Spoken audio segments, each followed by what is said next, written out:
Good evening to one and all present here. My name is Rishabh Raut, and I'm joined by my colleague Sharvi Dhamale.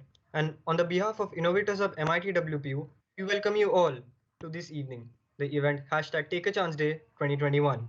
Today, we celebrate the people who dare to deviate from the status quo and walk the path less traveled to be or to create something for the greater good of society. Now, talking about take a chance. Living a life can be by choice or by chance. But life is mostly by chance because some things are meant to happen in order to teach us how to value life. Still, taking chances just doesn't come easily to all of us.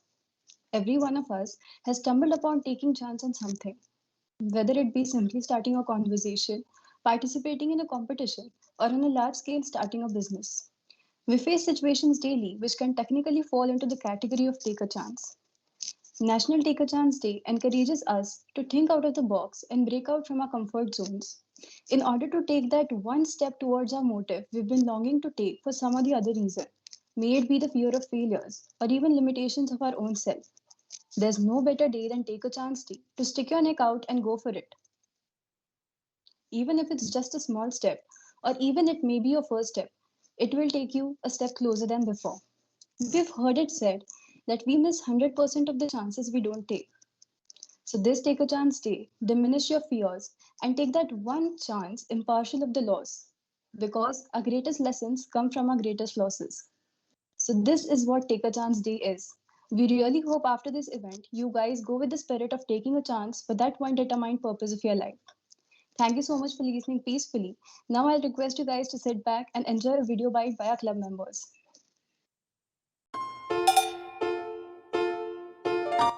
We will take a leap of faith. We will take a step forward. We will walk a path yet unseen. We will take a risk. We will make a choice. We will face our fears. We will not follow the herd. We will jump off the wagon. We will explore. We will venture into the unknown. We will be distinguished. We will make a mark. We will think out of the box. We will innovate. We will take the plunge. We will not be afraid. We will run. We will achieve. We will try our luck. We will roll the dice. We will seize the opportunity. We will not step back. We will reach greater heights. We will make our own way.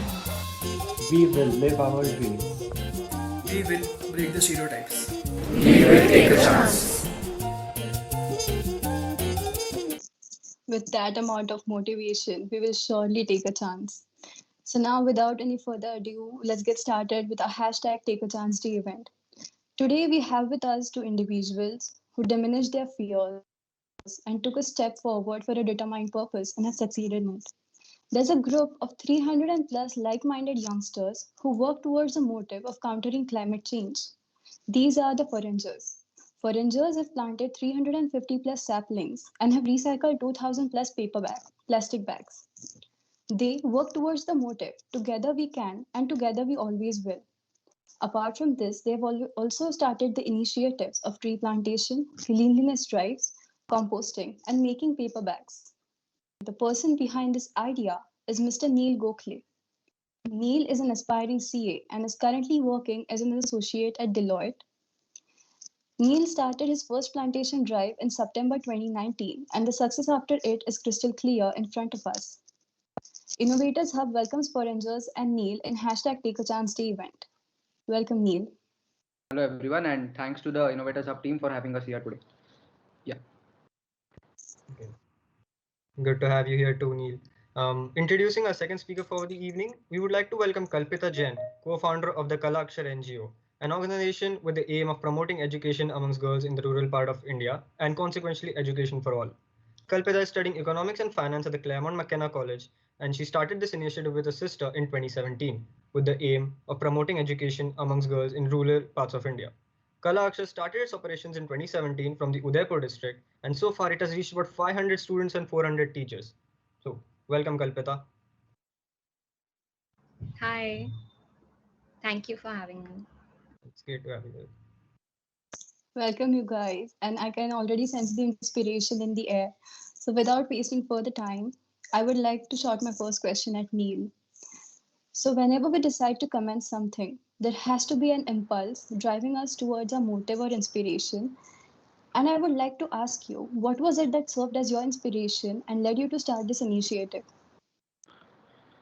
Yeah, so to answer this question, I think I would like to go back into May 2019. So that was the time where there was the awareness about Amazon rainforest fires, and a lot of outrage was taking place on Instagram, and that's when it clicked me like, yeah, awareness is a very important step. Awareness is a very vital step, but on ground action and taking the right steps on ground is maybe a bit more important.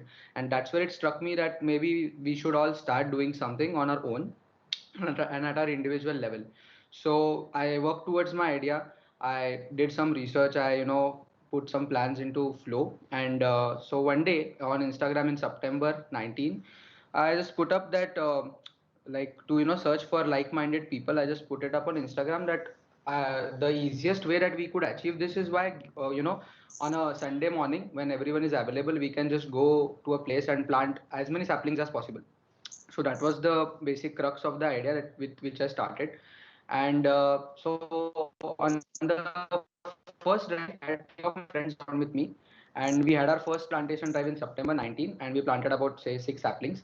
And along the way, we just grew, and we got a thunderous response, like as we can say on a gradual basis.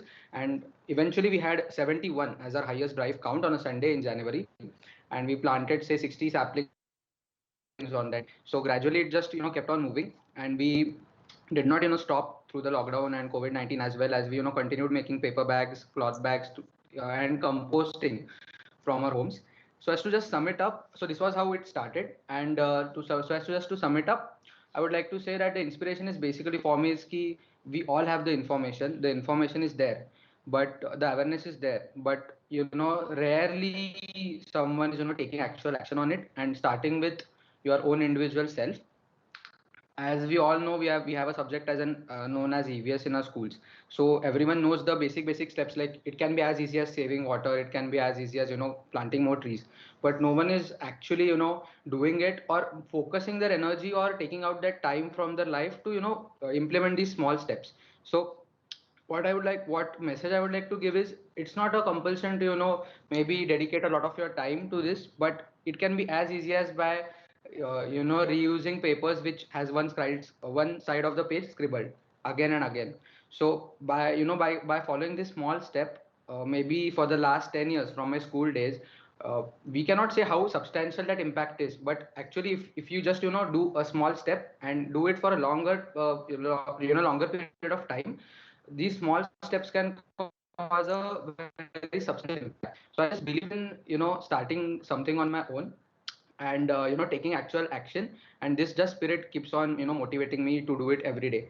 And the impact that we have maybe created, so if someone would have told me that Forengers has 320 members now, and we have started with say 4 or 5 initiatives and we have planted 350 saplings in September 19, so I would not have believed that. But that's what the message is, ki dreams do come true and you need to keep on going.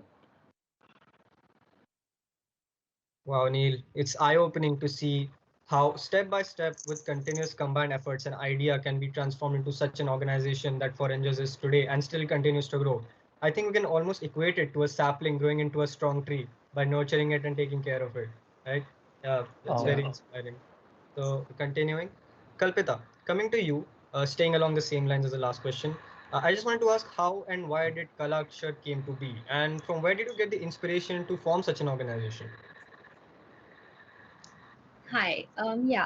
So first, I would like to thank you guys for inviting me to this panel discussion for Take a Chance Day. Great initiative, a very important theme which is not spoken about enough. So to start with a little about Kala Akshar, my sister and I co-founded this non-profit organization in 2017 with the aim to providing education to young girls from rural India. So to answer where did I get the inspiration? We're originally from Rajasthan, India, and we used to go there at least once a year. This is when we realized how young girls in rural villages are out of school, and they face multiple problems while attending school. Hence, they just prefer dropping out because it's easier and more convenient. And as we all know, education is definitely the keystone to success, without which our country will never move forward. So, in order to solve any large problem, we needed to first start with educating our next generation. So, we visited multiple villages, and the talent, the enthusiasm, and the hope we saw in every child was inspiring and heartwarming. And it broke our hearts to see that these brilliant minds did not have access to education, and this is what was holding them back. Knowing this was a long shot, a very ambitious dream, and very difficult to actually go through with it, we still decided to take a chance, create an impact, and thus pledge to help in every way we can and make education accessible to these young children. Indeed, very influential. I could just imagine a scenario of you guys traveling from villages to villages to just create an awareness about it, and all I can do for you is just give you a big salute. That's all. So, coming back to Neil, when starting any initiative, challenges are mandatory. In fact, they're inevitable. So, how did you face those challenges, and moreover, how did you overcome them? Yeah, okay. So, like I said, actually, in this journey, each day there is a there is a new situation or there is a new issue that everyone has to face. Like all members of my team, and especially me, because being the founder and the leader, I think Kalpita will also agree with that. So each day, you face a new scenario, new situation. So just to sum it up, maybe the top two, three challenges that I would have faced that are constant or the hardest challenges to overcome would be, say, on a personal level, you sometimes get too stressed up because you have to manage this part of your life, this organization, along with your career, along with like other everything else in your life. So it maybe gets too stressed up at times. It gets too the workload is too much for you to handle, but you can't just stop. So for me, how have I overcome it, or it's not been that kind of an issue, because for me, Forengers is a part of myself. Somewhere it is very close to my heart, and somewhere it is just a part of myself. So I just the spirit and the motivation is so strong that I keep on hustling and keep on giving my all. Whenever you take a chance and create an idea, so that's the attitude and that's the mentality which is a prerequisite which you should keep, that you have to keep on giving 200% no matter what. And secondly, I would like to say is there are a lot of technical difficulties on ground. So whenever you are doing any social work, any social cause, working for anything, a lot of technical difficulties arise, like you have to get those permissions, you have to look at the promotions, and you have to look at the content side of things, you have to look at the people side of things a lot. So for this, what I've done is I've implemented a robust infrastructure. I've implemented a organized setup with teams looking at each and every function, which helps me to counter and get into the detail of each and every difficulty and solve it with ease. So all these people who are working in these teams, so if I you have to give a broad overview, there are 320 plus members, and out of these 50 of these people are 50 of these members are working in our core teams, with each core team looking at a different function. So through this functions, like if I could name a few, are the research team, the promotion side of things, so the content team, scouting team, our technical guys, and also the executional planning teams. So every team, in every team, the members and the leaders of these teams are such people who are normally working in those fields, or their area of interest is that field. So they contribute so much, and they put on their efforts, and they are so dedicated that it becomes very easy to tackle any infrastructure or any small technical difficulty on ground. So that's how I have overcome this challenge. And just to sum it up, I think you will face numerous issues. Like there is a risk, like you are, as the motto is that you have to take a chance. So there are going to be a lot of risks, and you cannot take the risk out of the equation. You can just mitigate it. You can give your maximum to mitigate it, and you can plan better. And I think to counter that, basically you have to research well, and you have to have your plans, and you have to have your backups. So only having a plan A is not helpful. You also need to have a plan B and a plan C every time. And I guess, yeah, that's the, I think, bottom line for me to tackle any issue. Yeah. Very driving and again inspirational. No other words for it. So, What I could see is chartered accountancy and environmental charity is what keeps Neil going, and that's really, really great. So now, after knowing how you faced the challenges and how you overcome them, I'm more interested in knowing that what was that particular event or an incident which made you feel that the initiative you started is actually making a difference.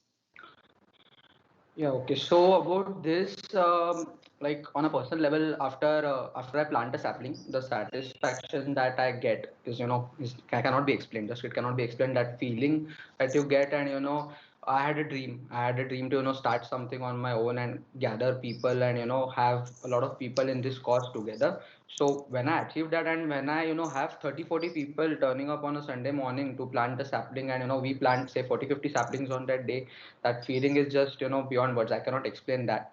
And so this feeling and this after the drive experiences and after the drive feedback that I get, it makes all the tiredness, or it all makes the effort that we take during the week to host it on Sunday worthless. Like it is not painful at all.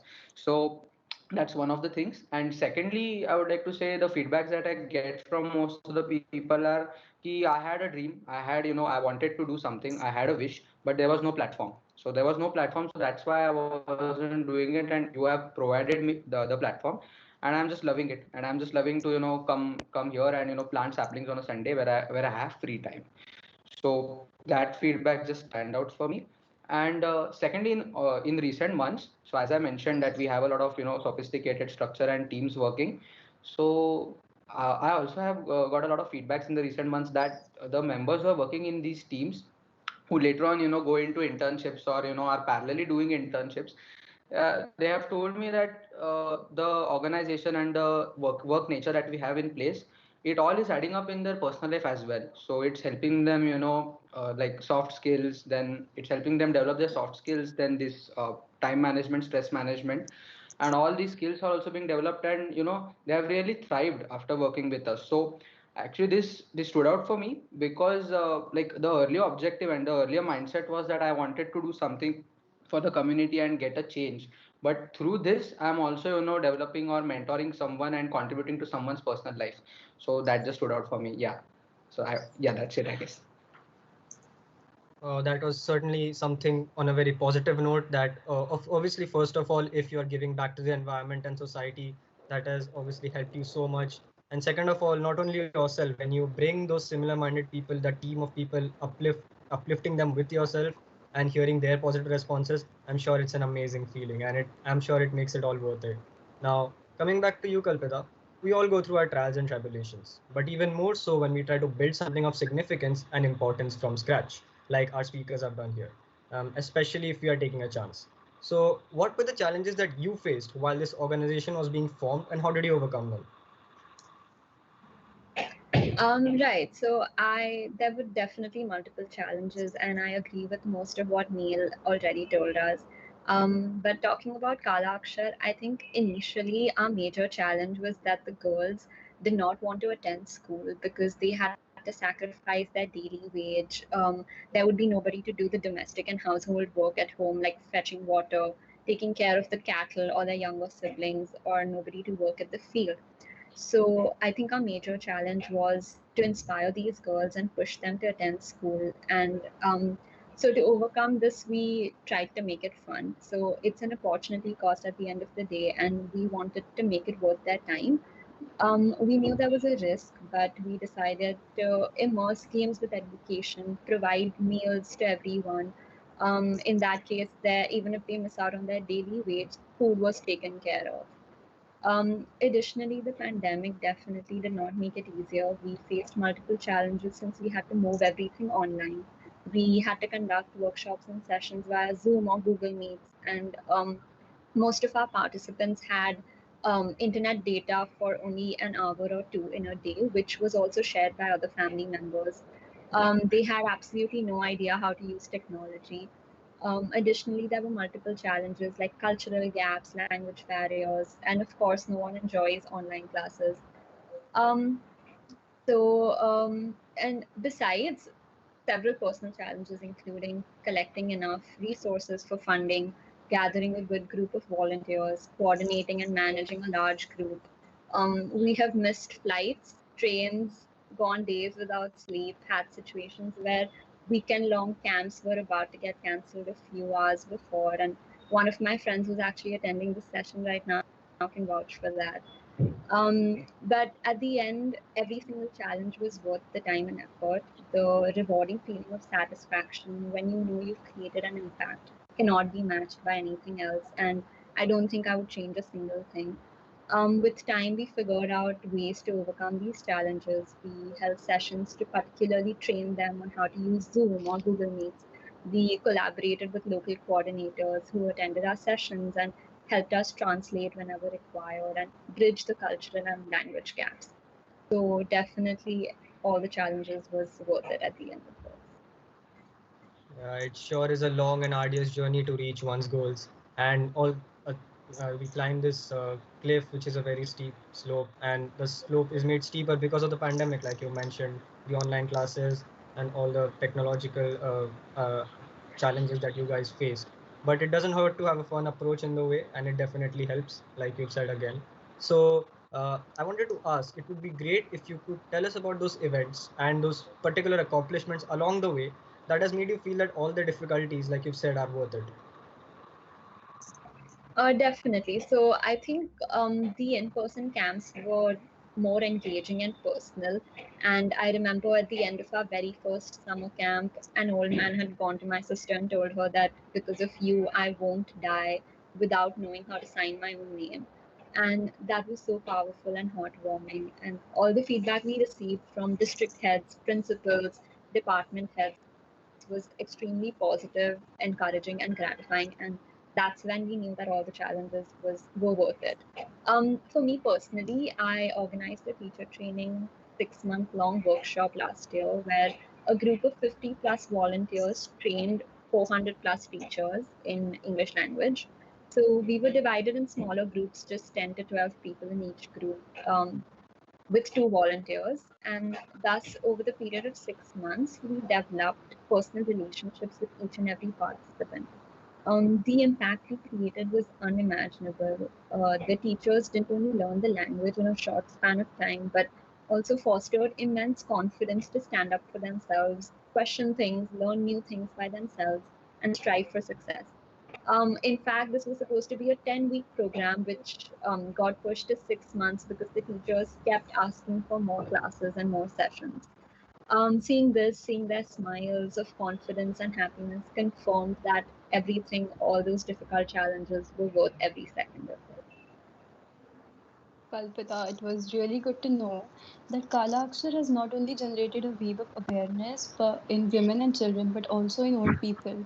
I could just recollect the times where education was not considered as vital it is today in villages, and it could have been really hard for you guys to do it. And I'm really proud of you for generating that wave in people.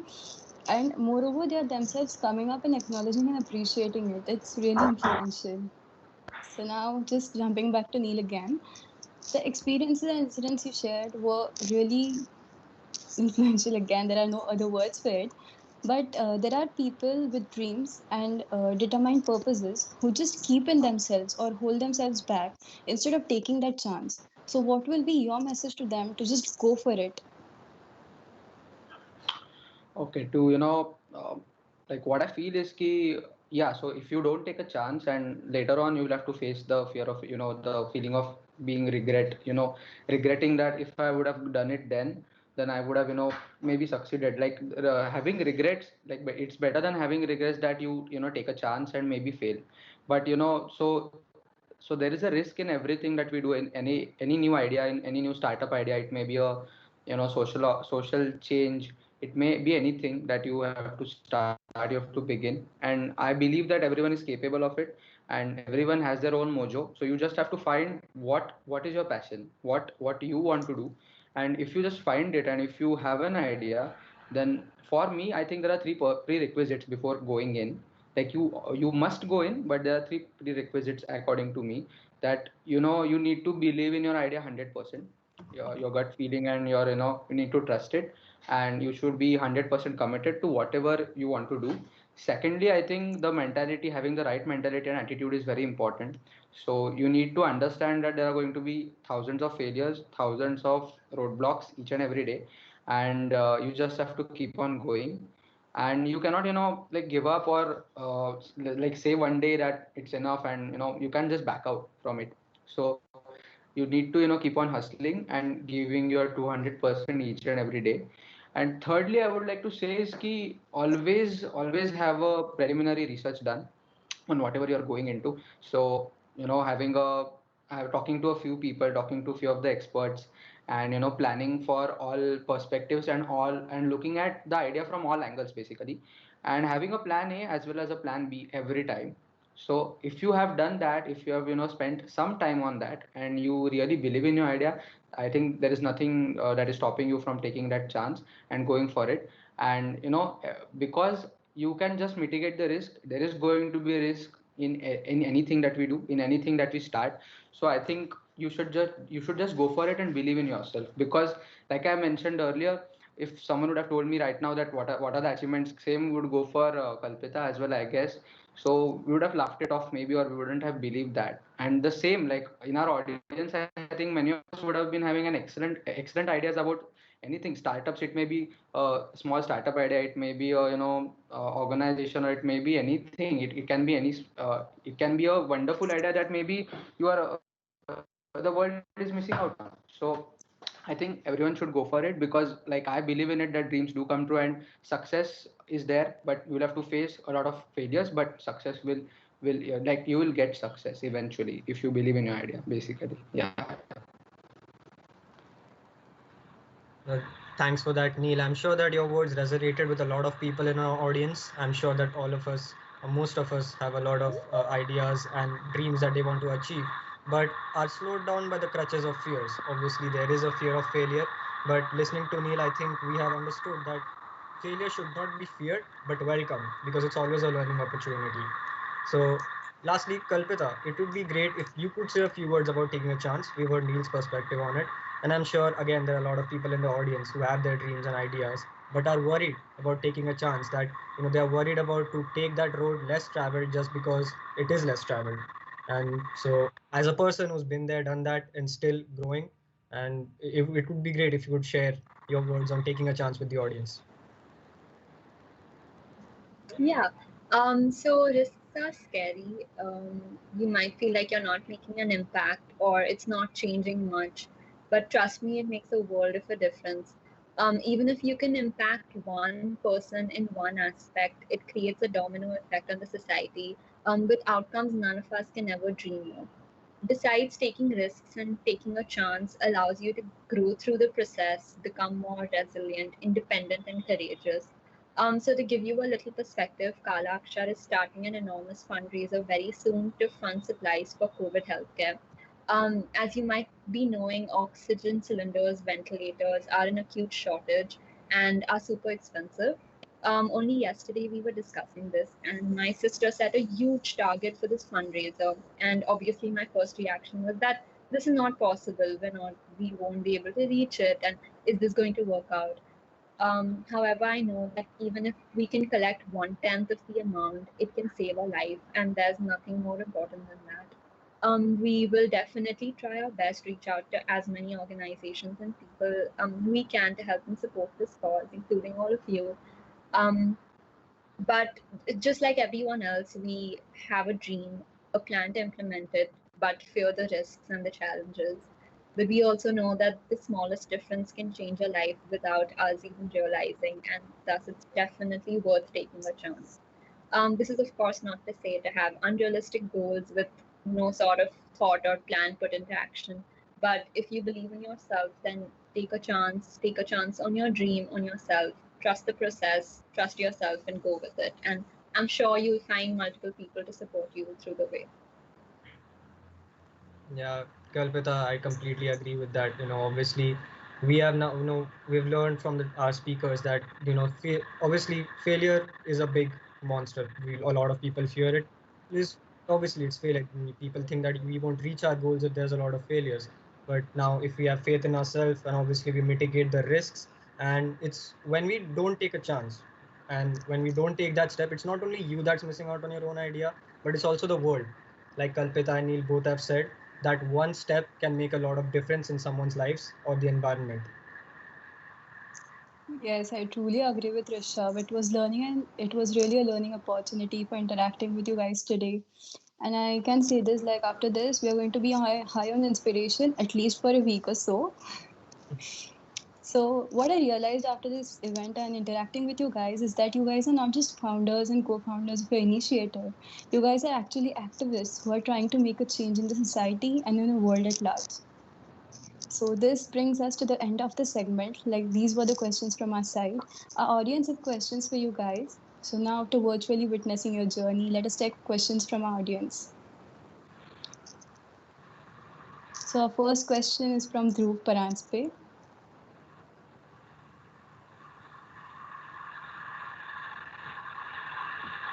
Yes, Dhruv. Yeah, hello, am I audible? Yes. Yeah, so my question is for Neil. I wanted to ask you that were there any legalities involved when you decided to plant trees and start this initiative? And how and where did you get the permissions to plant trees? Yeah, okay. So good question actually. So there are a lot of legalities involved, and we need to get those right permissions in place before. So as I said, I have a specific team looking into this, into these side of things, and most of our spots, like the spots that we have planted, actually come under forest department, and we coordinate with the forest department to give us those clearances. Okay, thanks.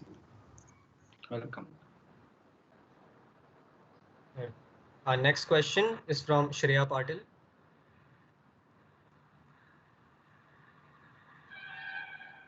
Am I audible? Yeah. Yeah, my question is also for Neil. So I was wondering, how do you get funding for the drives that you organize? Okay, that's another great question. So actually, what we do is so it's not a registered NGO in our case. We are just a group of like-minded people, and the expenses that we incur, we just split up into the members who are attending that drive, and we have designed the finance and the expenditure model in such a way that it is very cheap for a member to contribute on that drive. It is as less as 5 to 10 rupees. So if you attend a drive, you contribute that 5 to 10 rupee, you are going to result into and contribute into impacting, say, a lot, and plant say 50 to 60 saplings on a drive. Okay, I hope that answered your question, Shreya. We'll go on to the next question. And next question is from Ipsita Soumya.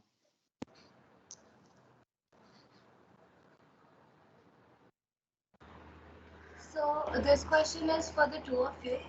You started with a few members, but now you have like 300, 400 plus members. So how did you promote your initiative? Kalpita, would you like to go first? Yeah, I can go first. So we started with a group of 5 6 people, and then we reached out to friends, family members, mutual friends, and with time the word just spread. We started, so we use Instagram as our main method to spread the word. We post regularly, we post on Facebook, and I think that was how we got our main audience.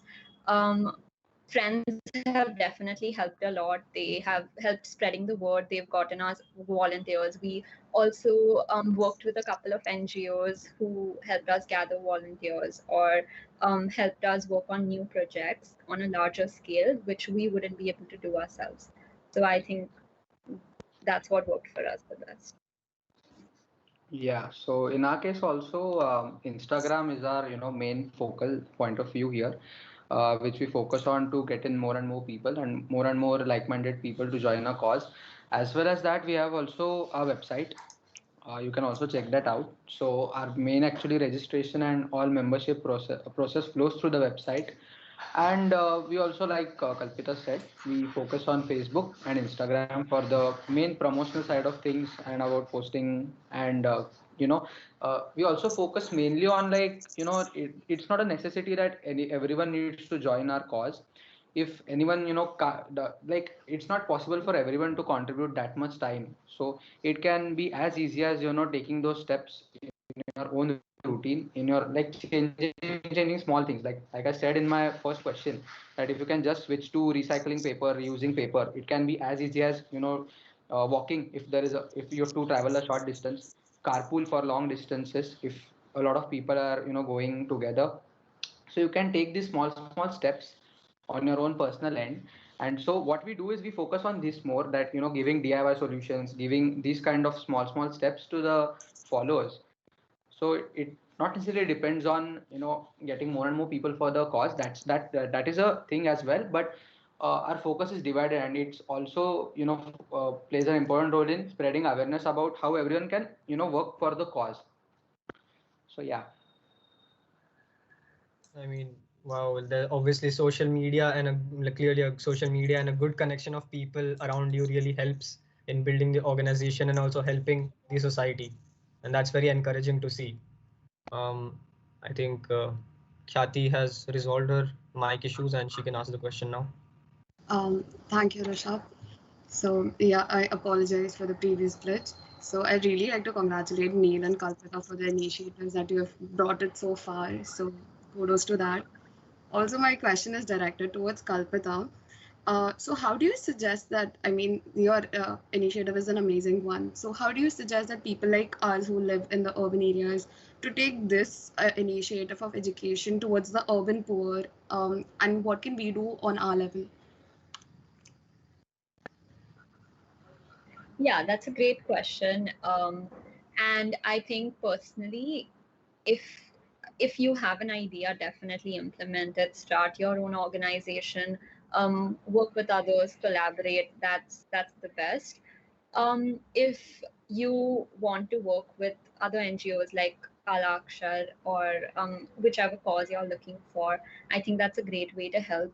I think most of the organizations which are on a smaller scale comparatively, like Kala Akshar, the main thing they're looking for is more support, more volunteers, someone to spread the word as much as they can. So definitely, if you could sign up for volunteer opportunities or help in these things, that would make a huge difference. Yeah, I think that's the best way to help. Yeah, thank you so much.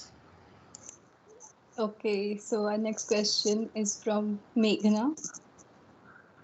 Hello, am I audible? Hello, Yes, am I but audible? Yes, you're yes, audible. yes. Yeah, so my question is for Kalpata. So how did you guys communicate with the people in the villages?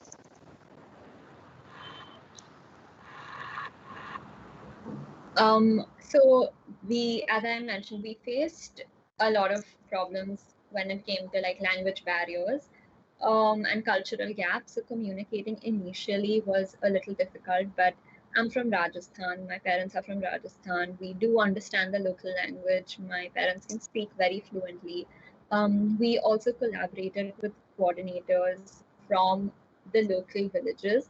So they helped us bridge these barriers. They helped us translate whenever it was required. Um, so this was online and in person as well. Same things apply.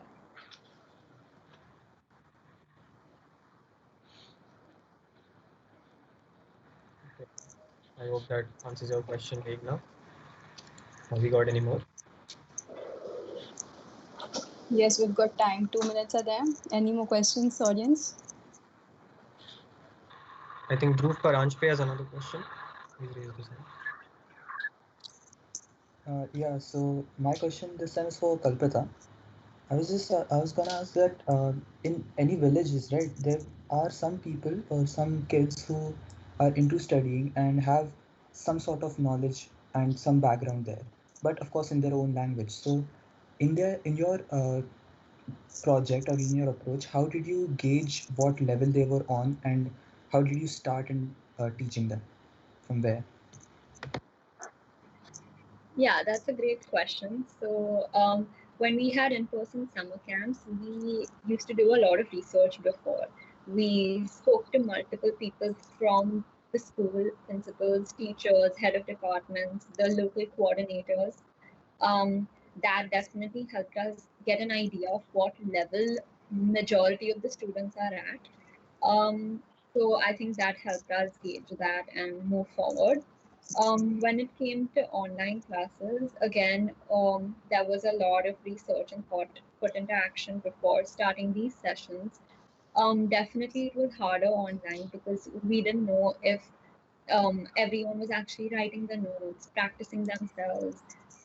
In fact, we could see on Zoom that their family members were helping them with answering questions, homeworks, and prompting them, which is good in a way and bad in a way, definitely, because then we don't have an idea of where the student is at. So this was one of the challenges we faced. But I think with time, with the more camps we held, more workshops we held, we were able to get a better sense of it. Okay, yeah. Thanks. One more thing, just a small question. Does your Kala Akshar exactly just go towards the academic side, or is there any like extracurricular part to it? So we try to focus, sorry, we try to focus on education, but definitely when we have in-person camps, we have games, painting sessions, sports, cricket, whatever makes it fun. Additionally, if there is an important cause like the situation of COVID-19, which doesn't exactly fall under education, but we still take up whatever we can to help the society in terms of the bigger issues. Okay, thanks, Kalpita. Okay, so our next question is from Rishani. So my question is to both the speakers. It's basically, how do you plan on taking your NGO forward? Like, what are your future plans? I guess for Forengers, what the end goal is to create an impact and reach maybe the entire world. That's the goal set, and to reach that level and get all people together, because that's the need of the hour, which I believe in. Like now, the countries are pledging in, the countries are looking at climate change as a serious issue, but I think it's a bit too late, and I think everyone needs to start something on their individual level, and then only we'll get to the end goal. Secondly, as only from the perspective of Forengers, that I believe is we are targeting to cover the entire Pune, because currently we are working in three areas. Those are Kothurud, Sahakar Nagar, Hadapsar. So anyone from the audience, if wish to join and you live in these nearby these areas, then you can let us know, and we'll also ping you the website details in the comment box. And secondly, what I was saying is ki, so our first aim for 2021 is to reach all parts of Pune and take it forward.